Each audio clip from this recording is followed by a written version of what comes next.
আজ আমরা দেখতে চলেছি 2009 সালে রিলিজ হয় একটি অসাধারণ মুভি, যার নাম হলো ডার্ক প্ল্যানেট। এটি মূলত একটি সায়েন্স ফিকশন সার্ভাইভাল মুভি।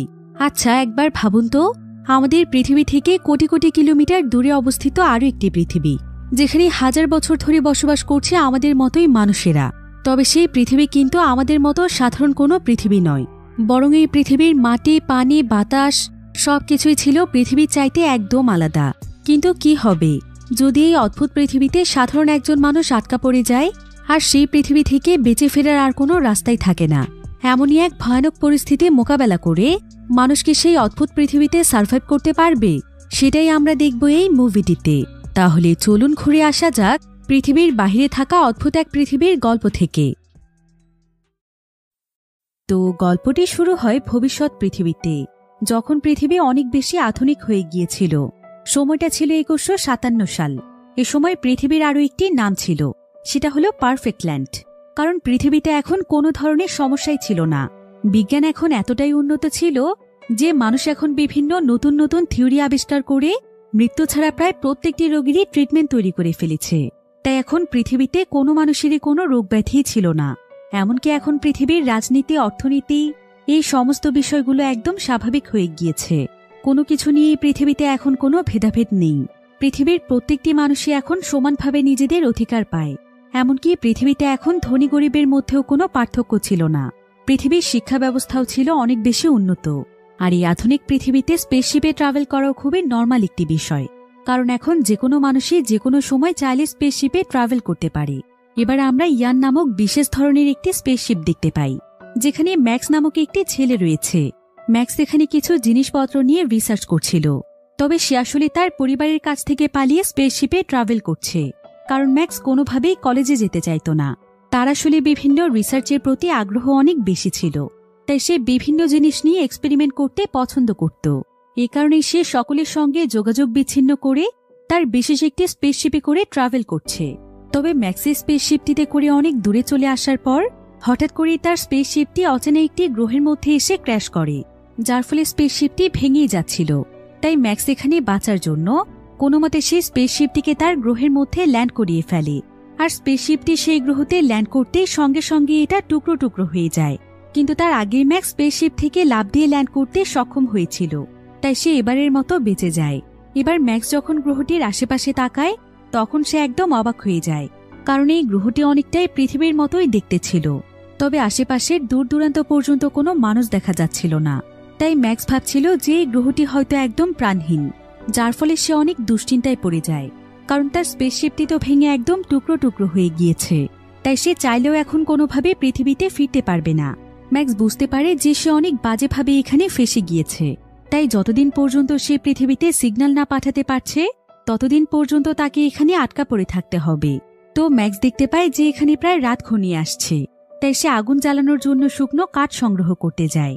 তবে যখন সে সেখানকার একটি জঙ্গলের মধ্যে আসে, তখন সে সেখানে অদ্ভুত এক ধরনের প্রাণী দেখতে পায়।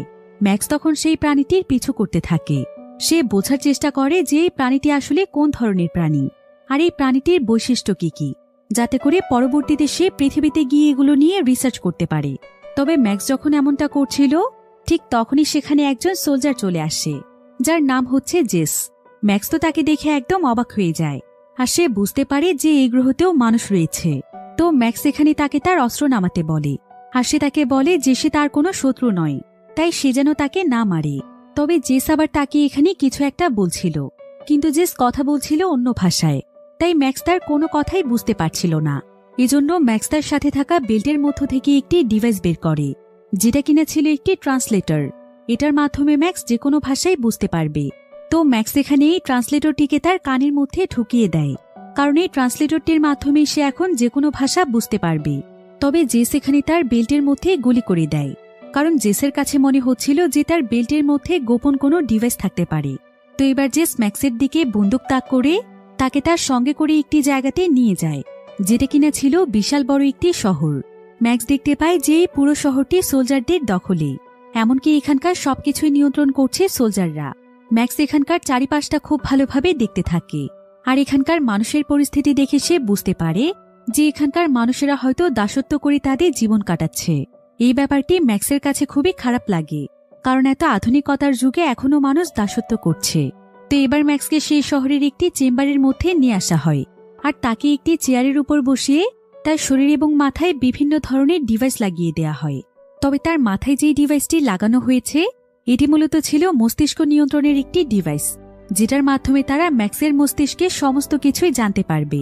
ম্যাক্স এখানে কোনো ধরনের মিথ্যেই তাদেরকে বলতে পারবে না।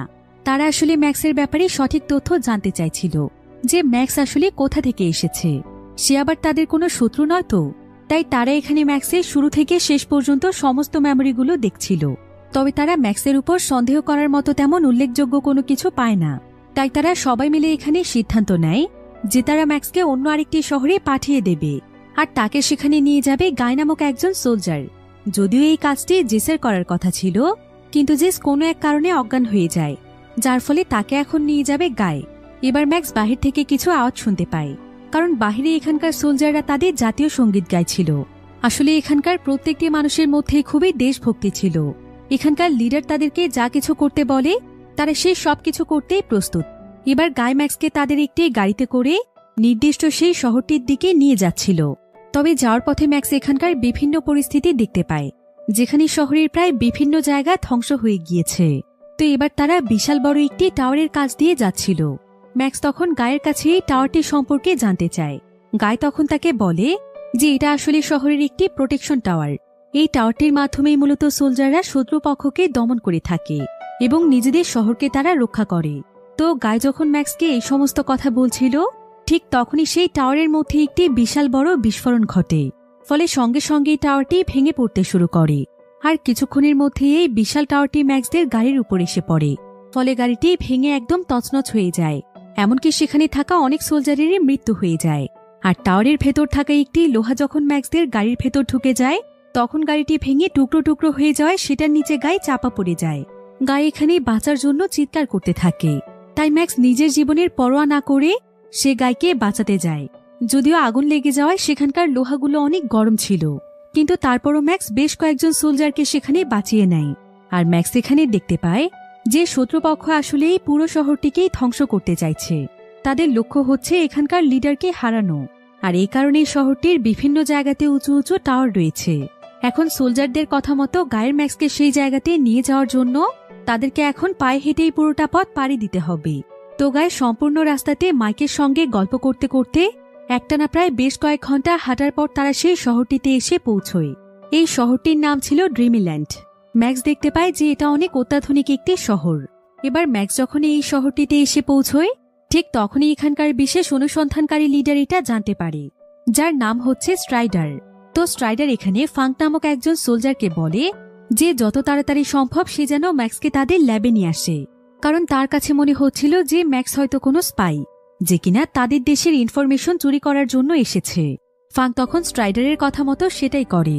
সে ম্যাক্সকে সোজা তাদের ল্যাবে নিয়ে আসার পর তাকে একটি পানি ভর্তি কন্টেইনারের মধ্যে ঢুকিয়ে দেয়া হয়, আর তাকে বাঁচিয়ে রাখার জন্য তার মুখে একটি অক্সিজেন মাস্কও দেয়া হয়। তারাও আসলে ম্যাক্সের মস্তিষ্ক থেকে সবকিছু জানার চেষ্টা করছিল। এদিকে গাই এখানে ম্যাক্সকে পৌঁছে দিয়ে সে তার নিজের শহরে ফিরে যায়, কারণ সে তার কাজটি সম্পন্ন করেছে। এদিকে ম্যাক্সের মস্তিষ্কে তেমন কিছুই পাওয়া যায় না। তবে ঠিক এমন সময় সেখানে ফাঙ্ক চলে আসে, আর ফাঙ্ক সেখানকার অথরিটির কাছ থেকে ম্যাক্সকে ছাড়িয়ে নিয়ে যায়, কারণ এবার তাকে ম্যাক্সকে অন্য আরেকটি জায়গাতে নিয়ে যেতে বলা হয়েছে। অন্যদিকে আমরা ড্রিমিল্যান্ডের গভর্নমেন্ট স্টেটকে দেখতে পাই, যেখানে তাদের লিডার ছিল ডেভিড নামক একজন ব্যক্তি। তো ডেভিড এখানে একজন সোলজারকে বলে যে যদিও ম্যাক্সের মস্তিষ্কে তেমন কিছু পাওয়া যায়নি, কিন্তু তারপরও তারা যেন সবসময় তার উপর নজর রাখে। তবে এমন সময় আবার ডেভিড অনেকটা অসুস্থ বোধ করছিল, তাই সে তার স্পেশাল একটি রুমে গিয়ে বিশ্রাম নেয়। অন্যদিকে আমরা ফাঙ্ক এবং ম্যাক্সকে দেখতে পাই। ফাঙ্ক ম্যাক্সকে নিয়ে একটি গাড়িতে চড়ে কোনো এক জায়গার উদ্দেশ্যে যাচ্ছিল। তবে ম্যাক্স এখানে ফাঙ্ককে শহরটির ব্যাপারে নানা ধরনের প্রশ্ন করছিল। সে যেহেতু সব বিষয়ে রিসার্চ করতে পছন্দ করে, তাই সে এখানকার প্রত্যেকটি বিষয় সম্পর্কে জানতে চাইছিল, কিন্তু ফাঙ্ক তার সঙ্গে খুব একটা কথা বলছিল না। তো ফাঙ্ক এখানে একটি রাস্তাতে যাওয়ার পর সোলজাররা জানায় যে এই রাস্তাটি বন্ধ আছে, তাই তাকে অন্য কোনো রাস্তা দিয়ে যেতে হবে। কিন্তু ফাঙ্ক এটা শুনে অনেক দুশ্চিন্তায় পড়ে যায়, কারণ তাকে যে দায়িত্ব দেয়া হয়েছে সেটা তাকে সময় মতো কমপ্লিট করতেই হবে। কিন্তু ঠিক এমন সময় দেখা যায় যে হঠাৎ করে ফাঙ্কের অনেক খারাপ লাগছিল, তাই সে গাড়ি থামিয়ে যখনই গাড়ি থেকে বেরিয়ে যায় তখনই সে সেখানে অজ্ঞান হয়ে যায়। দেখে এমন মনে হচ্ছিল যে সে হয়তো বিষ পান করে নিয়েছে। কিন্তু আসলে ম্যাক্স এখানে জানতে পারে যে এই গ্রহটিতে প্রচুর পরিমাণে রেডিয়েশন রয়েছে, আর রেডিয়েশনের মাত্রা যে কোনো সময় যে কোনো জায়গাতেই বেড়ে যায়, যার ফলে যেই এই বিষাক্ত রেডিয়েশনের সংস্পর্শে আসে সেই হয়তো অসুস্থ হয়ে যায়, না হলে মারা যায়। তবে ম্যাক্স যেহেতু পৃথিবীর মানুষ ছিল, তাই তার শরীরে এই রেডিয়েশনের কোনো প্রভাব পড়ে না। তবে কিছুক্ষণ আগেই আমরা ডেভিডকে যে রুমটিতে বিশ্রাম করতে দেখেছিলাম, সে আসলে সেই রুমটি রেডিয়েশন থেকে বাঁচার জন্যই তৈরি করেছে। তো এবার ম্যাক্স যখন এখানকার সম্পূর্ণ বিষয়টি বুঝতে পারে, তখন সে সেখানকার রেডিয়েশনের সুযোগ নিয়ে কোনো মতে সেই জায়গা থেকে পালিয়ে যায়। অন্যদিকে আমরা একটি সিক্রেট গভর্নমেন্ট বিল্ডিং দেখতে পাই, যেখানে বেশ কয়েকজন মানুষ সিক্রেট একটি মিটিং করছিল। আর স্ট্রাইডার এবং ডেভিডও ছিল এই টিমেরই সদস্য। তারা সবাই মিলে আসলে এখানকার মানুষদেরকে নিয়ন্ত্রণ করছে। এমনকি শহরে প্রতিনিয়ত এমন কিছু নিয়মকানুন তৈরি করছে যেটা সাধারণ মানুষের জন্য অনেক বেশি কঠিন। এমনকি এই টিমের মধ্যেও বেশ কিছু রুলস রয়েছে, তাই যদি তাদের কোনো সদস্যও একটি রুলস ভঙ্গ করে তাহলে তাকেও শাস্তি পেয়ে মরতে হয়। তো তাদের টিমেরই একজন সদস্য শহরের একটি নিয়ম ভঙ্গ করেছে, যার ফলে তাকে তার শাস্তির জন্য এখানে নিয়ে আসা হয়েছে। এরপর এখানে তার সামান্য ভুলের জন্য সকলের সামনেই তাকে মেরে ফেলা হয়। আর এর মাধ্যমেই বোঝা যায় যে এখানকার লিডাররা নিজের লোকদের উপরও দয়া করে না। অন্যদিকে আমরা ম্যাক্সকে দেখতে পাই। ম্যাক্স এখন এই পুরো শহরটিতে একা একাই ঘুরে বেড়াচ্ছে। সে ঘুরে ঘুরে শহরটির বিভিন্ন নিয়মকানুন দেখছিল এবং জানার চেষ্টা করছিল যে এখানকার মানুষদের জীবনযাত্রা আসলে কেমন। এভাবেই ঘুরতে ঘুরতে ম্যাক্স একটি বারের সামনে এসে পৌঁছয়।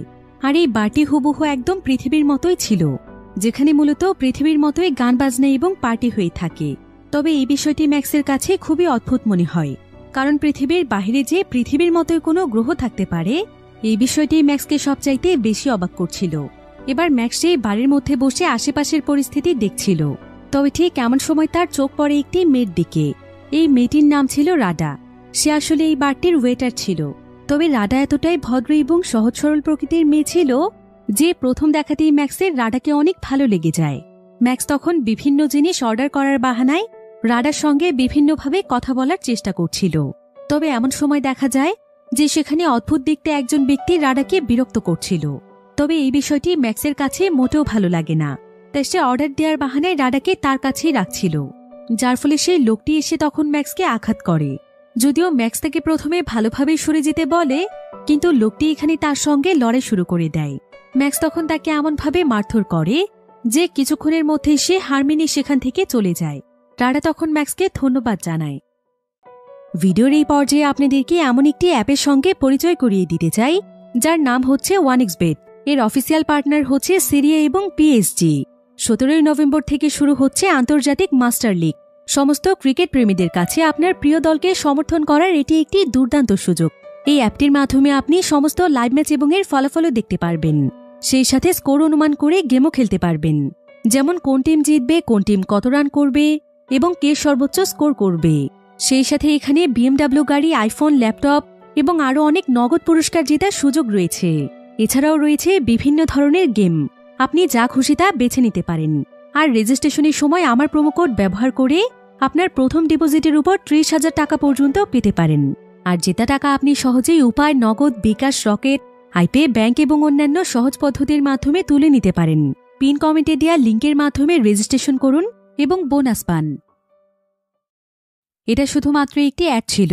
এই সমস্ত অ্যাপে টাকা ইনভেস্ট করার আগে একবার ভেবে নেবেন, কারণ এগুলোতে আর্থিক ক্ষতির সম্ভাবনা রয়েছে।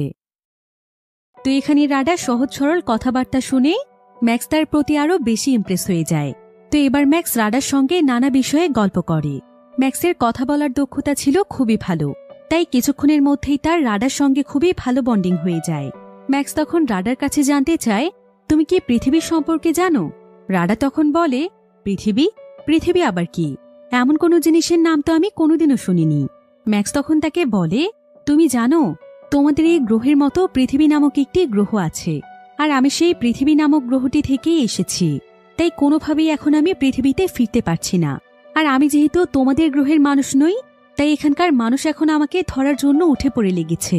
আমি কোনো মতে তাদের হাত থেকে লুকিয়ে বেড়াচ্ছি।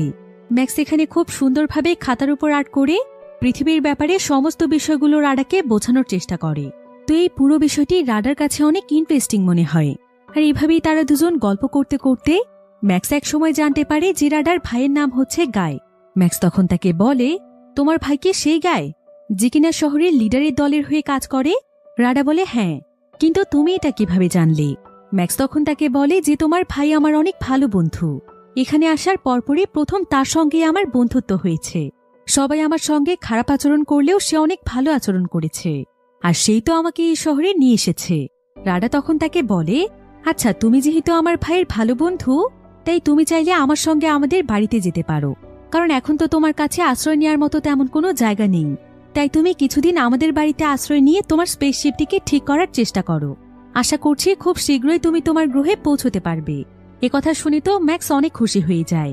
এরপর সে রাডার সঙ্গে সোজা তাদের বাড়িতে চলে যায়। এবার সেদিন রাতের বেলা গায় যখন বাড়িতে ফিরে আসে, তখন সে ম্যাক্সকে দেখে চমকে ওঠে, কারণ আজ সকালবেলায় সে ম্যাক্সকে ফাঙ্কের হাতে তুলে দিয়েছিল। তাই গায় এখানে সঙ্গে সঙ্গেই বুঝতে পারে যে ম্যাক্স কোনো না কোনোভাবে তাদের হাত থেকে পালিয়ে এসেছে। তাই সে এখানে সঙ্গে সঙ্গে আবারও ম্যাক্সকে অ্যারেস্ট করতে যাচ্ছিল, কারণ এটা তার দায়িত্ব। কিন্তু রাডা এখানে তার ভাইকে বলে যে সে নিজেই ম্যাক্সকে এখানে নিয়ে এসেছে।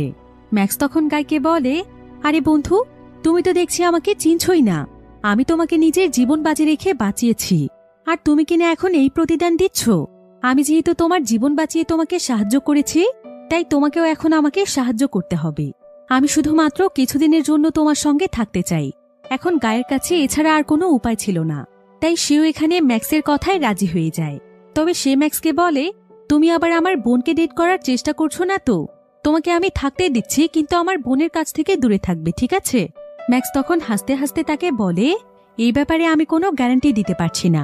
তো এভাবেই তারা তিনজন মিলিয়ে মজা করতে করতে খুব অল্প সময়ের মধ্যেই তাদের ভেতর অনেক ভালো বন্ধুত্ব হয়ে যায়।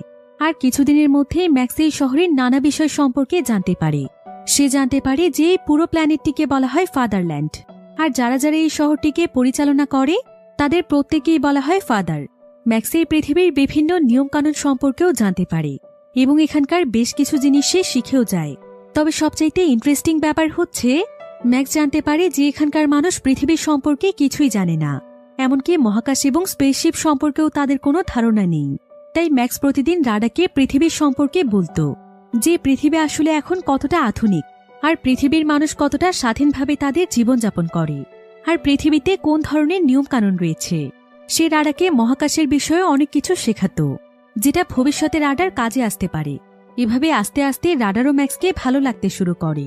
তো একদিন যখন রাডা ম্যাক্সকে নিয়ে বাইরে আসে, তখন সেখানে সেই বারের অদ্ভুত সেই লোকটি চলে আসে, আর সে ম্যাক্সকে এখানে মারার চেষ্টা করে। তবে ম্যাক্স খুব সহজেই তাকে প্রতিরোধ করতে পারছিল। কিন্তু এমন সময় সেই লোকটির কয়েকজন সঙ্গী এসে ম্যাক্সের পা একটি দড়ি দিয়ে পেঁচিয়ে ফেলে, আর তাকে চাকু দিয়ে মেরে ফেলার চেষ্টা করে। কিন্তু ম্যাক্সের ফাইটিং দক্ষতা ছিল অনেক ভালো, যার ফলে সে এবং রাডা খুব সহজেই তাদেরকে হারিয়ে দেয়। এরপর তারা বাড়িতে ফিরে আসে। এবার নিউজ চ্যানেলে এখানকার ইতিহাসের ব্যাপারে একটি নিউজ হচ্ছিল। তো গায় এখানে ম্যাক্সকে জানায় যে আজ থেকে প্রায় শত শত বছর আগে একজন যোগ্য ফাদার শত্রুদের বিপক্ষে লড়াই করেছিল, আর সেই শহরে বিশাল বিশাল টাওয়ার নির্মাণ করে সেই টাওয়ারের মাধ্যমে শত্রুপক্ষকে দমন করতে সফল হয়েছিল, যার ফলে তাদের এই শহর স্বাধীনভাবেই চলছিল। কিন্তু এখন নাকি আবারও সেই শত্রুপক্ষের লোকেরা তাদের এই শহরকে দখল করার চেষ্টা করছে, আর তাদের এই শত্রুপক্ষকে বলা হয় রিভেঞ্জ। তবে গায়ে সম্পূর্ণ বিষয়টি নিয়ে অনেক বেশি সিরিয়াস ছিল। সে তার নিজের মাতৃভূমি এবং নিজের শহরকে রক্ষা করতে চায়, আর তাই সে তার একদম ইয়াং বয়স থেকে লিডারদের সোলজারদের টিমে যোগ দেয় এবং বিশ্বস্ততার সাথে তাদের সঙ্গে কাজ করে। তো গায়ে এখানে ম্যাক্সকেও তার সঙ্গে তার টিমে যুক্ত হতে বলে, কারণ এতে করে নাকি অনেক ফ্যাসিলিটি পাওয়া যায়। তাছাড়া সে যদি একবার এখানকার সোলজার হতে পারে, তাহলে তার উপর কেউ কোনো সন্দেহ করবে না। সে এখানকার একজন নাগরিক হয়ে এখানে বসবাস করতে পারবে। তবে যেহেতু এখন ম্যাক্সের কাছে কোনো ধরনের আইডি কার্ড ছিল না, তাই গায়ে নিজ দায়িত্বে তাকে টিমের মধ্যে জয়েন করিয়ে দিতে চায়। কিন্তু এই টিমে টিকতে হলে তাকে বেশ কিছু ট্রেনিং এর মধ্য দিয়ে যেতে হবে, আর যদি সে সেই ট্রেনিংগুলো পার হতে পারে তবেই তাকে সোলজারদের টিমে নেওয়া হবে। তো গায়ে তখন তার চাচা কমান্ডারের মাধ্যমে ম্যাক্সকে কোনো ডকুমেন্ট ছাড়াই তাদের টিমে ঢুকিয়ে নেয়। এরপর ম্যাক্সকে ট্রেনিং দেওয়ার জন্য একটি জায়গাতে নিয়ে আসা হয়, আর এই ট্রেনিং এর মধ্যে তাকে আগুন লেগে যাওয়া একটি জায়গা থেকে বেরিয়ে আসতে হবে। গায়ে তাকে প্রথমে প্রত্যেকটি টাস্কই করে দেখাচ্ছিল, যার ফলে ম্যাক্সের জন্য বিষয়গুলো কিছুটা সহজ হয়। ম্যাক্স কোনো মতে সেই আগুনের জায়গাটি পার করে ফেলে। এবার তাকে দেয়া হয় গান চালানোর ট্রেনিং, যেখানে মূলত দেখা হবে যে সে একটি চলন্ত জায়গাতে সঠিকভাবে শুট করতে পারছে কিনা। তবে ম্যাক্স এখানে সমস্ত নতুন সোলজারদের চাইতে অনেক ভালো করছিল। আসলে ম্যাক্স যেহেতু অনেক অ্যাডভান্স একটি পৃথিবী থেকে এসেছে, তাই তার কাছে ছোটখাটো ট্রেনিং কোনো ব্যাপারই ছিল না। কারণ তাদের পৃথিবীতে ছোট ছোট বাচ্চাদেরকে স্কুলে এই সমস্ত বিষয়গুলো শেখানো হয়। তাই ম্যাক্সের এতটা ভালো দক্ষতা দেখে টিমের সবাই তার উপর অনেক ইমপ্রেস হয়ে যায়। আর সে মাত্র একদিনের মধ্যেই টিমে সিলেক্টেড হয়ে যায়। এবার দেখতে দেখতেই প্রায় বেশ কয়েকদিন সময় পার হয়ে যায়, যেখানে দেখা যায় যে গায় এখন ম্যাক্সকে অনেক পছন্দ করে। সে ম্যাক্সকে নিজের ভাইয়ের মতো মনে করে। একসঙ্গে তারা বাড়িতে থাকলে সারাক্ষণ শুধু ঝগড়া আর মারামারি করতে থাকে। অন্যদিকে মাইক এবং রাডার একে অপরের প্রতি ভালোবাসা গভীর হতে থাকে। তাই তারা দুজনই দুজনকে জানিয়ে দেয় যে তারা একে অপরকে কতটা ভালোবাসে। মাইক আসলে রাডাকে প্রচণ্ড ভালোবেসে ফেলেছিল, তাই সে রাডাকে রেখে পৃথিবীতে কোনোভাবেই ফিরতে চাইছিল না। তার কাছে যেন তার এই নতুন জীবনকেই ভালো লাগছিল। সে আসলে গাই এবং রাডাকে অনেক আপন করে নিয়েছে। এবার কিছুদিন পরেই ম্যাক্সের কাছে একটি লেটার আসে, যেটার মাধ্যমে তাকে একটি গুরুত্বপূর্ণ মিশনের জন্য ডাকা হয়। ম্যাক্স তখন সঙ্গে সঙ্গে প্রস্তুত হয়ে তার টিমে চলে যায়। আর আজকে তাদের মিশনটি ছিল রিভেঞ্জদের শহরে, অর্থাৎ তাদের শত্রুদের শহরে। তাই ম্যাক্স তখন তার পুরো টিমের সঙ্গে সেখানে চলে যায়। এরপর দেখা যায় যে ম্যাক্সদের টিম সেই শহরে প্রবেশ করার সঙ্গে সঙ্গেই তারা ছোট বড় কাউকেই দেখছিল না। তারা যাকেই সামনে পাচ্ছিল তাকেই মেরে ফেলছিল। এভাবেই তারা পুরো শহরটির মানুষদেরকে মারতে থাকে। এমনকি রাস্তাতেও মানুষের সঙ্গে খুবই জঘন্য ব্যবহার করতে থাকে। আর এই সবকিছু দেখে ম্যাক্সের কাছে একটি বিষয় পরিষ্কার হয়ে যায়। সেটা হলো সোলজাররা রিভেঞ্জ নামের যে শত্রুপক্ষের কথা বলছে, তারা আসলে হচ্ছে এই প্ল্যানেটের সাধারণ মানুষজন। তারা কোনো শত্রুপক্ষ নয়। এমনকি তারা ছিল এই প্ল্যানেটের দরিদ্র শ্রেণীর মানুষ, যাদের কাছে কোনো ধরনের ক্ষমতা অথবা পাওয়ার ছিল না। এমনকি তাদের কাছে কোনো হাতিয়ারও নেই। তারা ছিল এমন কিছু মানুষ যারা কিনা সোলজারদের ভয়ে ভীত হয়ে থাকে। এমনকি তারা ঠিকমতো নিজেদের অধিকারটুকুও পায় না। আর এই সোলজাররা কিছুদিন পরপরই তাদের উপর এমন হত্যাকাণ্ড চালায়, যাতে করে বাকিরা ভয় পেয়ে তাদের সমস্ত কথা মেনে চলে। এমনকি তারা যে নিয়ম তৈরি করেছে সেগুলোর মধ্যেই আবদ্ধ থাকে। এসব কিছু বুঝতে পেরে ম্যাক্স এখানে একটি গুলিও চালাতে পারে না। সে যেন একদম নিস্তব্ধ হয়ে যায়। এমনকি সোলজারদের নির্মম অত্যাচার দেখে তার হাত থেকে তার বন্দুকটিও পড়ে যায়। তবে ম্যাক্সের এখানে সবকিছু সহ্য করা ছাড়া আর কোনো উপায় ছিল না, কারণ এত বড় টিমকে সে একা কোনো কিছুই করতে পারবে না। তাই সে চুপচাপ সেখানে দাঁড়িয়ে সবকিছু দেখছিল। এরপর দেখা যায় যে সোলজাররা সেখানে অসংখ্য নির্দোষ মানুষদেরকে গ্রেফতার করে ফেলে। এবার মিশন শেষ করে গাই সেদিন ম্যাক্সের সঙ্গে তাদের বাড়ি আসে। আর গাই এখানে ম্যাক্সকে বলে, ম্যাক্স, মিশনের সময় তোমার কি হয়েছিল? তুমি রিভেঞ্জদেরকে না মেরে তোমার অস্ত্র কেন ফেলে দিয়েছিলে? এভাবে করলে কিন্তু তুমি যে কোনো দিনই টিম থেকে বাতিল হয়ে যাবে। তো ম্যাক্স তখন তাকে বলে, আমি তোমাকে আমার নিজের ভাইয়ের মতো মনে করি। তোমার আন্তরিকতা এবং সরলতা দেখে আমি তোমাকে অনেক ভালো মানুষ ভেবেছিলাম। আর তুমিও একজন ভালো মনের মানুষের মতো আমাকে অনেক আপন করে নিয়েছ। এর জন্য আমি তোমার কাছে অনেক কৃতজ্ঞ। কিন্তু তুমি বলেছ আমাদেরকে রিভেঞ্জদেরকে দমন করতে হবে, যারা কিনা আমাদের শত্রু। কিন্তু তুমি কি কখনো একবার বিবেক দিয়ে চিন্তা করে দেখেছ যে তোমরা আসলে শত্রু কাদেরকে বলছো? তোমরা শত্রু তাদেরকেই বলছো যারা কিনা তোমাদের কোনো ক্ষতি করছে না, বরং তারা তোমাদেরই ভয়ে সবসময় ভীত হয়ে থাকছে। এমনকি তারা শুধুমাত্র নিজেদের প্রাপ্য অধিকারের জন্যই লড়ছে। তাহলে তোমরা কেন এই সমস্ত নির্দোষ মানুষদেরকে মেরে ফেলছ? বৃদ্ধ থেকে শুরু করে ছোট বাচ্চাদেরকে পর্যন্ত তোমরা ছাড় দিচ্ছ না। একবার ভাবো তো, এখানকার শত্রু আসলে কারা? রিভেঞ্জরা নাকি এখানকার সোলজাররা? তারা গরিব বলেই কি তাদের সঙ্গে তোমরা এমন করছো? কিন্তু ম্যাক্সের এই সমস্ত কথা শুনে গায়ে কিছুই বলে না। অন্যদিকে সোলজাররা রিভেঞ্জদের মধ্য থেকে যাদেরকে ধরে এনেছিল, শহরের ফাদাররা তাদেরকে দেখতে যায় এবং বিভিন্ন বিষয় সম্পর্কে ইনভেস্টিগেশন শুরু করে। তারা বন্দী হওয়া মানুষদের কাছে জানতে চায় যে তাদেরকে দমন করার জন্য তারা কি কি প্ল্যান তৈরি করেছে। কিন্তু তারা প্রত্যেকেই বলে যে তারা কোনো ধরনেরই প্ল্যান করেনি, যার ফলে ফাদাররা এখানে উজ্জ্বল আলোর এক ধরনের লাইট জ্বালিয়ে দেয়, যেটার আলোর পরিমাপ ছিল অনেক বেশি। আর কিছুক্ষণের জন্য এই আলোর মধ্যে থাকলে যে কোনো মানুষেরই চোখের মধ্যে তীব্র যন্ত্রণা শুরু হয়ে যায়। এমনকি তাদের মাথাও যেন প্রচণ্ড যন্ত্রণায় ফেটে যায়, যার ফলে বন্দীরা এখানে প্রচণ্ড জোরে জোরে চিৎকার করছিল। অনেকে তো এখানে প্রতিবাদ করে বলছিল যে তারা তাদের উপর এমন অত্যাচার কেন করছে, তাদের তো কোনো দোষী নেই। তারপরও তারা বিনা কারণে তাদেরকে কেন এখানে ধরে নিয়ে এসেছে। এখন এই বন্দীদের মধ্যে যারা অতিরিক্ত প্রতিবাদ করেছিল, তাদের মধ্যে কিছু বন্দীদেরকে কারাগারে পাঠিয়ে দেয়া হয়, আর বেশ কয়েকজনকে সোজা ফাঁসির রায় দেয়া হয়, কারণ তারা এখানকার লিডারদের বিরুদ্ধে কথা বলেছে। তারা নিজেদের অধিকারের জন্য সবাইকে উৎসাহ দিয়েছে। আবার অনেককে এখানে ইলেকট্রিক শক দিয়ে নানাভাবে অত্যাচার করা হচ্ছিল, যেটা একদম সামনে থেকে দাঁড়িয়ে দেখছিল ম্যাক্স। কিন্তু ম্যাক্স যেন এসব কিছু সহ্যই করতে পারছিল না। রিভেঞ্জদের মানুষের জন্য তার অনেক খারাপ লাগছিল। ম্যাক্স এখানে মনে মনে সিদ্ধান্ত নেয় যে সে যেভাবেই হোক রিভেঞ্জদেরকে বাঁচাবে, সেই অত্যাচারীদের হাত থেকে তাদেরকে রক্ষা করবে। তাই আজকের মতো তাদের ডিউটি শেষ হলে ম্যাক্স ঠান্ডা মাথায় গাইকে বোঝানোর চেষ্টা করে যে তারা সাধারণ মানুষের উপর যেই অত্যাচার করছে এটা আসলে কত বড় অন্যায়। যদি একই রকম কাজ তার এবং তার পরিবারের সঙ্গে করা হতো তাহলে তখন তার কেমন লাগতো? সে কি কখনো চাইতো যে তার নিজের লোকদের এভাবে মৃত্যু হোক? কিন্তু গাই এখানে তার কোনো কথাই শুনতে চাইছিল না। সে আসলে তাদের গভর্নমেন্ট এবং দলের প্রতি একদম অন্ধ ছিল। তাই তার দল তাদেরকে যা বোঝাতো সে সেটাই বিশ্বাস করত। তাই গাই এখানে ম্যাক্সকে বলে যে সে তাদের টিমের হয়েও বিশ্বাসঘাতকতা করছে। সে তাদের পক্ষ না নিয়ে রিভেঞ্জদের পক্ষ নিচ্ছে। আর এই বিষয়টি যদি লিডাররা একবার জানতে পারে তাহলে ম্যাক্সের অনেক বড় ক্ষতি হয়ে যাবে। তাই গাই ম্যাক্সকে সাবধান করে দেয় যে সে যেন ভুল করেও এমন কাজ না করে। এবার সেদিন রাতের বেলায় দেখা যায় যে তাদের টিমের কমান্ডার গাই এবং ম্যাক্সকে ডেকে পাঠিয়েছে। আর তাদের সেখানে যাওয়ার পর কমান্ডার তাদেরকে বলে যে তাদের পুরো টিম ম্যাক্সের উপর সন্দেহ করেছে। এমনকি গভর্নমেন্টও সন্দেহ করছে যে ম্যাক্স অনেক ভালো একজন সোলজার হলেও সে হয়তো রিভেঞ্জদেরই লোক হতে পারে, কারণ গত মিশনে সে একজন রিভেঞ্জকেও মারেনি। তাই গভর্নমেন্টের কাছে তাকে এখন তার লয়্যালটির পরীক্ষা দিতে হবে। তাকে প্রমাণ করতে হবে যে সে আসলেই তাদের টিমের হয়েই কাজ করতে এসেছে। ম্যাক্স তখন পরীক্ষা দিতে রাজি হয়ে যায়। এবার পরের দিন কমান্ডার ম্যাক্সকে একটি জঙ্গলের মধ্যে নিয়ে যায় যেখানে রিভেঞ্জের দুজন মানুষকে সাজা দেওয়া হচ্ছে।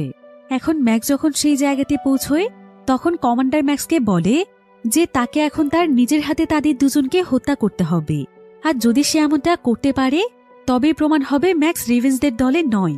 কিন্তু ম্যাক্স তো তাদেরকে কোনোভাবেই মারতে পারবে না। তবে তারপরও সে এখানে এমন একটি ভাব করছিল যেন সে সত্যি সত্যিই তাদেরকে মারবে। আর সে এখানে মারার ভান করে সেই দুজন রিভেঞ্জকে কিছুটা দূরে নিয়ে যায় এবং সে সেখানেই তাদেরকে ছেড়ে দিয়ে পালিয়ে যেতে বলে। সে একটিবারের জন্য এটা চিন্তা করে না যে তার সঙ্গে এর পরিণতি আসলে কি হতে চলেছে। যদিও সে যে এই কাজটি করেছে সেটা কেউ দেখেনি, কিন্তু তারপরও ম্যাক্স ফিরে এসে কমান্ডারকে সমস্ত সত্য কথা বলে দেয় এবং সে জানিয়ে দেয় যে সে রিভেঞ্জদেরই পক্ষে। সে কোনোভাবেই তাদের এই অন্যায় মেনে নেবে না। সে মৃত্যুর আগ পর্যন্ত সাধারণ মানুষদের পাশেই থাকবে। এরপর ম্যাক্স এখানে জানায় যে সে আজ থেকে আর সোলজারদের সঙ্গে কোনো কাজ করবে না, সেই টিম থেকে বিদায় নিচ্ছে। কিন্তু একথা শুনে কমান্ডার একদম রেগে যায় আর সে সঙ্গে সঙ্গেই তাকে একের পর এক গুলি করতে থাকে। কিছুক্ষণের মধ্যেই ম্যাক্স মাটিতে লুটিয়ে পড়ে। আর এই সমস্ত কিছুই চুপচাপ দাঁড়িয়ে দেখছিল গাই, কারণ তার এখানে কিছুই করার ছিল না। ম্যাক্স তাদের টিমের নিয়ম ভঙ্গ করেছে। এবার কমান্ডার এখানে ম্যাক্সের বডি জঙ্গলের মধ্যেই ফেলে দেয় এবং সে গাই এবং তার পুরো টিমকে নিয়ে শহরে ফিরে যায়। এরপর দেখা যায় শহরের হেডকোয়ার্টারে সিক্রেট একটি মিটিং চলছে যেখানে লিডাররা মিলে একসঙ্গে প্ল্যান করছিল যে তারা রিভেঞ্জদের মতোই প্রত্যেকটি নেশনকে এক এক করে কিভাবে দখল করবে আর এই সম্পূর্ণ গ্রহটিতে কিভাবে তারা শুধুমাত্র নিজেদের রাজত্ব চালাবে। আর এটাই হচ্ছে এখন ফাদার্সদের মূল উদ্দেশ্য। তো ডেভিড এখানে তাদের সবাইকে বলে যে তারা শুধুমাত্র তখনই এই মিশনে সফল হতে পারবে যখন পুরো শহরের মানুষ থাকবে তাদের সাপোর্টে। এমনকি অন্যান্য শহরগুলো দখলের জন্য তারাও তাদের সঙ্গ দেবে, কারণ এতে করে তাদের সোলজারদের টিম হবে আরো অনেক বেশি শক্তিশালী, যার ফলে তাদের জেতার আশঙ্কাও অনেক বেশি বাড়বে। তো তারা এখানে নিজ উদ্যোগে একটি ফেক অ্যাসোসিয়েশন খোলার সিদ্ধান্ত নেয় যেটা কিনা শহরের বিভিন্ন মানুষদেরকে সাহায্য করবে। আর তারা যদি এই কার্যক্রম বেশ কিছুদিন পরিচালনা করতে থাকে তাহলে আস্তে আস্তে সাধারণ জনগণের কাছে তারা হয়ে যাবে হিরো। প্রত্যেকেই তাদেরকে সাপোর্ট করতে শুরু করবে। আর এভাবেই মানুষের ইমোশনকে কাজে লাগিয়ে তারা তাদের টিমকে অনেক বেশি বড় করে তুলবে। অন্যদিকে আমরা বেশ কয়েকজন রিভেঞ্জদের লোকদেরকে দেখতে পাই যারা কিনা জঙ্গলের মধ্য থেকে ম্যাক্সকে পেয়েছে। তারা আসলে অনেক সময় আগেই গুলির আওয়াজ শুনতে পেয়েছিল, যার ফলে তারা জঙ্গলের ভেতর বিষয়টি চেক করতে এসে ম্যাক্সকে খুঁজে পেয়েছে। আর সৌভাগ্যবশত ম্যাক্স এখনো জীবিত ছিল, তাই রিভেঞ্জরা তাকে উদ্ধার করে তাদের সঙ্গেই রেখেছে। তবে একসঙ্গে এতগুলো গুলি লেগে যাওয়ার পরেও ম্যাক্সের বেঁচে যাওয়ার বিষয়টি তাদের সবাইকেই অবাক করে দিয়েছিল, কারণ এই গ্রহের মানুষেরা সচরাচর একটি গুলি খেলেই মরে যায়। কিন্তু ম্যাক্স তখন এখানে তাদের সবাইকে পৃথিবী সম্পর্কে জানায় যে পৃথিবী আসলে কতটা অ্যাডভান্স, সেখানকার মানুষ কতটা আধুনিকভাবে তাদের জীবনযাপন করে। এমনকি তাদের প্রত্যেকের শরীরে এমন একটি ডিএনএ রয়েছে যেটার জন্য তাদের শরীরের রোগ প্রতিরোধ ক্ষমতা অনেক বেশি। তাই তাদের শরীরে যত গভীরভাবেই ক্ষত হোক না কেন সেটা অনেক দ্রুত সেরে যায়। ম্যাক্স এখানে রিভেন্সদেরকে তার ব্যাপারে একটি সিক্রেটও জানিয়ে দেয়, যে তাকে নাকি শুধু একটি উপায়েই মারা সম্ভব, সেটা হলো তার মাথায় গুলি করা। একমাত্র তার মাথায় গুলি লাগলে সে মারা যাবে। বিষয়টি শুনে রিভেন্সরা একদম অবাক হয়ে যায়। রিভেন্সরা তখন ম্যাক্সকে জানায় যে এখানকার ফাদার্সদের কাছে এমন কোনো শক্তি নেই, তারা শুধুমাত্র নিজেদের পাওয়ার এবং সামরিক শক্তিকেই বৃদ্ধি করেছে, যার ফলে রিভেন্সরা কখনো তাদের বিরুদ্ধে লড়তে পারে না। এবার তারা ম্যাক্সকে আরও জানায় যে তাদের শহরের আশেপাশে বিশাল আকৃতির যেই টাওয়ারগুলো রয়েছে, সেই টাওয়ারগুলো ফাদার্সরাই তৈরি করেছে। আর সেই টাওয়ারগুলো কোনো শত্রুদেরকে দমন করার জন্য নয়, বরং প্রত্যেকটি টাওয়ারে রেডিয়েশনের প্রচুর পরিমাণে গ্যাস মজুত করা আছে। আর ফাদার্সরা মূলত এই রেডিয়েশনের গ্যাসগুলো শহরের মানুষদের মস্তিষ্ক নিয়ন্ত্রণের জন্য ব্যবহার করে থাকে, যার ফলে প্রত্যেকটি মানুষই তাদের নিয়ন্ত্রণে থাকে এবং ফাদার্সদের সিদ্ধান্তই তাদের কাছে সঠিক মনে হয়। এসব কথা শুনে ম্যাক্স বুঝতে পারে যে ফাদারল্যান্ডের গভর্নমেন্ট আসলে কতটা খারাপ, তারা নিজেদের স্বার্থ হাসিলের জন্য কতটা নিচু পর্যায়ে যেতে পারে। তাই ম্যাক্স এখানে রিভেন্সদের টিমে জয়েন করে, আর রিভেন্সদের সবাইকে সে নিজেদের প্রাপ্য অধিকারটুকু দেবে। এবার রিভেন্সরা এখানে ম্যাক্সের সঙ্গে একটি প্ল্যান করে যে কিভাবে তারা ধাপে ধাপে লড়াই করবে। এবার সেদিন রাতের বেলা তারা প্ল্যান মোতাবেক একটি টাওয়ারের কাছে চলে যায়, আর তারা কোনো মতে সেখানকার সিকিউরিটি গার্ডদেরকে উপেক্ষা করে সোজা সেই টাওয়ারটির ভেতরে ঢুকে পড়ে, কারণ তাদের প্রথম মিশন হচ্ছে এক এক করে শহরের টাওয়ারগুলোকে ধ্বংস করা। তবে রিভেন্সরা পুরোপুরিভাবে প্রস্তুতি নিয়ে এসেছিল, তাই গার্ডরা এখানে তাদের উপর হামলা করার আগেই তারাই তাদের অস্ত্র নিয়ে তাদের উপর ঝাঁপিয়ে পড়ে, আর তারা মুহূর্তের মধ্যেই সেখানকার প্রত্যেকটি সোলজারকে হারিয়ে দেয়। আর সে যাওয়ার পথে অনেক সোলজারকে মারতে থাকে। এরপর কোনো মতে সে পৌঁছে যায় টাওয়ারের ফ্যাসিলিটির মধ্যে। এরপর সে টাওয়ারের একদম নিচের স্থানে গিয়ে এক এক করে প্রত্যেকটি জায়গাতে টাইম বোম সেট করে দেয়। কিছুক্ষণের মধ্যেই বোমগুলো বিস্ফোরিত হবে। তবে এমন সময় ম্যাক্স দেখতে পায় যে সেখানে রিভেন্সদের অনেক লোকের বডি পড়ে আছে, তাই সে দ্রুত একটি রশির সাহায্যে বডিগুলোকে বেঁধে ফেলে। আর সে যখনই সেই বডিগুলো নিয়ে দূরে চলে আসে, ঠিক তখনই সেই সম্পূর্ণ টাওয়ারটি একদম বিস্ফোরিত হয়ে যায়। এরপর ম্যাক্স সেখান থেকে সোজা চলে যায় রাডার কাছে। রাডা তাকে দেখে অনেক ইমোশনাল হয়ে যায়, কারণ সে ভেবেছিল ম্যাক্স মারা গিয়েছে। তাই তারা দুজন এখানে একে অপরকে জড়িয়ে ধরে। কিন্তু এমন সময় সোলজারদের একজন সদস্য ম্যাক্সকে দেখে ফেলে, আর সঙ্গে সঙ্গে বিষয়টি তাদের হেডকোয়ার্টারে জানিয়ে দেয়। এবার কিছুক্ষণ পরেই সেখানে গায় চলে আসে। ম্যাক্স তখন গায়কে বলে যে সে কিভাবে তাকে সেখানে ফেলে রেখে চলে আসতে পারল, আর সে একটিবারের জন্য তার পক্ষে দাঁড়ালো না। গায়েতে প্রচণ্ড রেগে যায়, আর সে ম্যাক্সকে বলে, আমি তোমাকে এই শহরের নিয়ম কানুন কতবার বলেছি, কতবার বারণ করেছি ফাদার্সদের বিরুদ্ধে না যাওয়ার জন্য, তারপরও কি তুমি আমার একটি কথাও শুনেছ? আর তখন আমি তোমার পক্ষে দাঁড়াতে গেলে আমাকেও মরতে হতো, কিন্তু আমার তোমার মতো এত অল্প বয়সে মরার ইচ্ছে নেই। তো তাদের মধ্যে যখন এসব বিষয় নিয়ে তর্ক চলছিল, ঠিক তখনই সেখানে সোলজাররা চলে আসে। আর ম্যাক্সের সেখান থেকে পালিয়ে যাওয়ার আগে তারা তাকে ঘিরে ফেলে। কিন্তু ম্যাক্স তো অনেক ভালো একজন ফাইটার ছিল, তাই সে এক এক করে সেখানে প্রত্যেকটি সোলজারকে মারতে শুরু করে। ম্যাক্স আসলে ফাইটের নানা ধরনের স্কিল জানত, তাই এতজন সোলজার থাকা সত্ত্বেও কেউই তার সঙ্গে পেরে ওঠে না। আর এই পরিস্থিতি দেখতে পেয়ে কমান্ডার এখানে রাডাকে বন্দী বানিয়ে ফেলে, আর সে ম্যাক্সকে আত্মসমর্পণ করতে বলে। এখন ম্যাক্সের কাছেও আর কোনো উপায় ছিল না, তাই ম্যাক্স বাধ্য হয়ে তাদের কাছে আত্মসমর্পণ করে। এরপর তারা ম্যাক্সকে শহর থেকে অনেক দূরের একটি কারাগারে নিয়ে যায়, আর তাকে সেখানে অনেক কয়েদির সঙ্গে বন্দী বানিয়ে ফেলে। আর এই বন্দীরা মূলত ছিল রিভেন্সদেরই লোক, আর তাদের মধ্যে একজনের নাম ছিল জেস এবং আরেকজনের নাম ছিল রিভেল।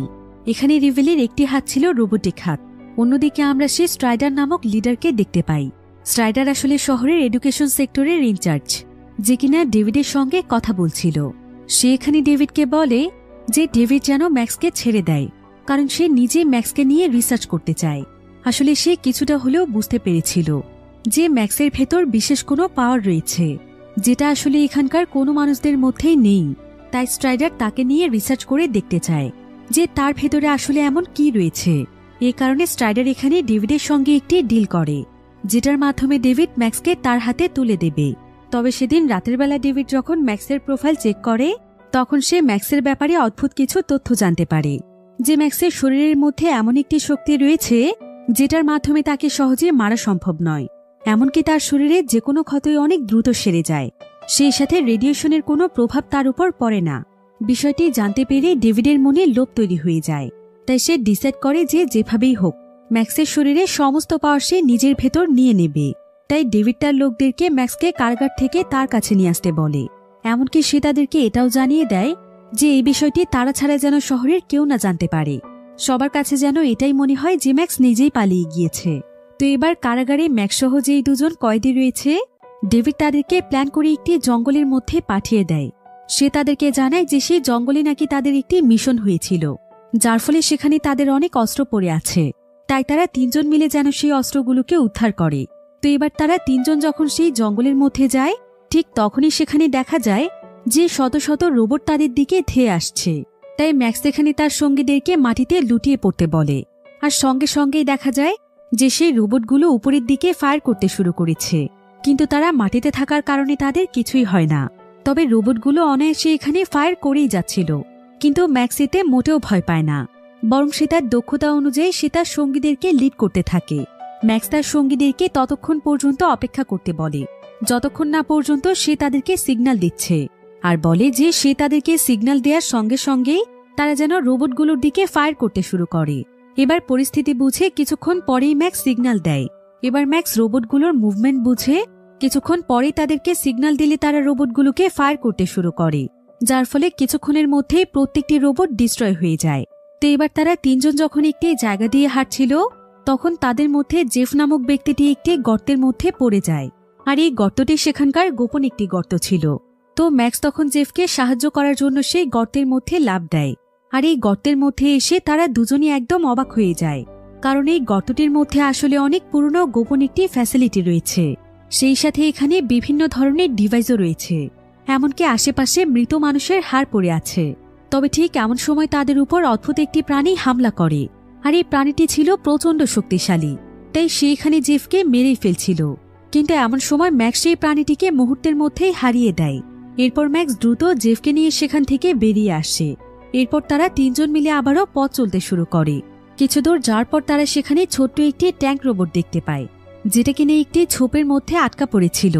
তবে যখনই তারা ট্যাঙ্কটিকে চেক করতে যায়, তখন দেখা যায় যে এটা আসলে ছিল একটি ফাঁদ, কারণ এমন সময় তাদেরকে পেছন থেকে ভয়ানক একটি কালো রোবট ঘিরে ফেলে। আর এই রোবটটির সেন্সর এতটাই পাওয়ারফুল ছিল যে তারা তিনজন কোনোভাবেই সেখান থেকে পালাতে পারছিল না। কিন্তু ঠিক এমন সময় ম্যাক্সের মাথায় একটি আইডিয়া আসে। সে আসলে সেই গর্তের মধ্য থেকে অনেক শক্তিশালী একটি গান নিয়ে এসেছিল। তো সে এখানে বুদ্ধি করে প্রথমে সেই লাল ট্যাঙ্কটির মধ্যে ফায়ার করে দেয়। ম্যাক্স এমন সময় ট্যাঙ্কটির মধ্যে ফায়ার করেছিল যখন সেই কালো রোবটটি ছিল লাল ট্যাঙ্কটির একদম সামনে। আর লাল ট্যাঙ্কে ফায়ার করার ফলে এটার সেন্সর অ্যাক্টিভ হয়ে যায়, ফলে অনবরত ট্যাঙ্কটির ভেতর থেকে গুলি বের হতে থাকে। আর সঙ্গে সঙ্গে সেই কালো রোবটটি একদম বিস্ফোরিত হয়ে যায়। এবার ম্যাক্স এই সুযোগটি কাজে লাগিয়ে সোজা সেই লাল ট্যাঙ্কটির ভেতরে প্রবেশ করে, আর ট্যাঙ্কের মধ্যে যত তার রয়েছে সেগুলোকে সে কেটে ফেলে, যার ফলে ট্যাঙ্কটির গুলি করা একদম বন্ধ হয়ে যায়। তো এদিকে আবার চলার পথে সেখানে তারা অনেক শক্তিশালী কিছু হাতিয়ারও পেয়েছে, যেগুলো তারা নিজেদের মিশনের জন্য সংগ্রহ করে রেখেছে। এখন তাদের কাছে এত পাওয়ারফুল এবং এত পরিমাণে অস্ত্র ছিল যে তারা ফাদার্সদের বিরুদ্ধে লড়তে পুরোপুরিভাবে প্রস্তুত। জেফ এবং রিভেল এখানে ম্যাক্সকে অনেক ধন্যবাদ জানায়, কারণ ম্যাক্সের জন্যই তারা তাদের টিমকে এতটা পাওয়ারফুল করতে পেরেছে। তো তাদের কথা শুনে ম্যাক্স বুঝতে পারে যে ম্যাক্সের কাজ সম্পন্ন হয়েছে। রিভেন্সরা এখন নিজেদের অধিকারের জন্য লড়তে প্রস্তুত। তাই ম্যাক্স তাদেরকে জানায় যে সে ফাদারল্যান্ড থেকে চলে যেতে চায়। এবার ম্যাক্স তাদেরকে বিদায় জানিয়ে সেই লাল ট্যাঙ্কটির মধ্যে বসে পড়ে, আর সে ট্যাঙ্কটি নিয়ে সোজা চলে যায় ফাদারল্যান্ডের সাউথের দিকে। আর যাওয়ার পথে সে রাস্তার মধ্যে থাকা অনেকগুলো মাইন ধ্বংস করতে থাকে, যাতে করে তার সঙ্গীরা এই মাইনগুলোর হাত থেকে বাঁচতে পারে। আর এই লাল ট্যাঙ্কটি অনেক শক্তিশালী হওয়ার কারণে এখানে তার কিছুই হয় না। এবার কিছুক্ষণের মধ্যেই ম্যাক্স শহরের একটি চেক পয়েন্টে এসে পৌঁছয়, যেখানে কয়েকজন সোলজার শহরের এক্সিট পয়েন্টে নজর রাখছিল। এবার একজন সোলজার ম্যাক্সের ট্যাঙ্কটি চেক করতে আসে, আর এই সোলজার আর কেউ নয় বরং গায়। তো গায় যখন ট্যাঙ্কটির ঢাকনা খুলে ট্যাঙ্কটিকে চেক করতে যায়, তখন ম্যাক্স তাকে সঙ্গে সঙ্গে টেনে ভেতরে নিয়ে নেয়, আর সে তার ট্যাঙ্কটিকে স্টার্ট করে দেয়। যদিও বাকি সোলজাররা ট্যাঙ্কটির মধ্যে গুলি করছিল, কিন্তু এতে করে তাদের কোনো ক্ষতিই হয় না। এদিকে গায়ে এখানে প্রচণ্ড রেগে গিয়ে ম্যাক্সকে ট্যাঙ্ক ঘোরাতে বলে, কারণ তা না হলে ম্যাক্সের সঙ্গে তাকেও শাস্তি পেতে হবে। তবে ম্যাক্স তাকে শান্ত হতে বলে, আর সে তাকে জানায় যে রাডা নাকি একটি স্পেসশিপ নিয়ে তাদের জন্য অপেক্ষা করছে, কারণ সে সমস্ত টেকনোলজি সম্পর্কে রাডাকে আগে শিখিয়েছিল। তাই রাডা ম্যাক্সের স্পেসশিপের সেই ভাঙা অংশগুলোকে জোড়া লাগিয়ে একটি নতুন স্পেসশিপ তৈরি করে ফেলেছে। তাই সে এখন রাডা এবং তাকে তার সঙ্গে তাদের পৃথিবীতে নিয়ে যেতে চায়, যেখানে তাকে কারো দাসত্ব করে জীবন কাটাতে হবে না। সে খুব সুন্দর একটি জীবন পাবে। এমনকি সে এখানকার ফাদার্সদের মেইন টাওয়ারটি ধ্বংস করে দিয়েছে। সেই সাথে রিভেন্সরা এখন অনেক বেশি শক্তিশালী, তাই কিছুদিনের মধ্যেই তারাও তাদের অধিকার পাবে। এসব কথা শুনে গায়ও অনেক খুশি হয়। আর ততক্ষণে ম্যাক্স গাইকে নিয়ে অনেক দূরের একটি শহরে চলে আসে, যেখানে রাডা তাদের জন্য অপেক্ষা করছে। এভাবেই ম্যাক্স তার ভালোবাসার মানুষ এবং প্রিয় বন্ধুকে নিয়ে পথ চলতে থাকে নতুন এক জীবনের উদ্দেশ্যে।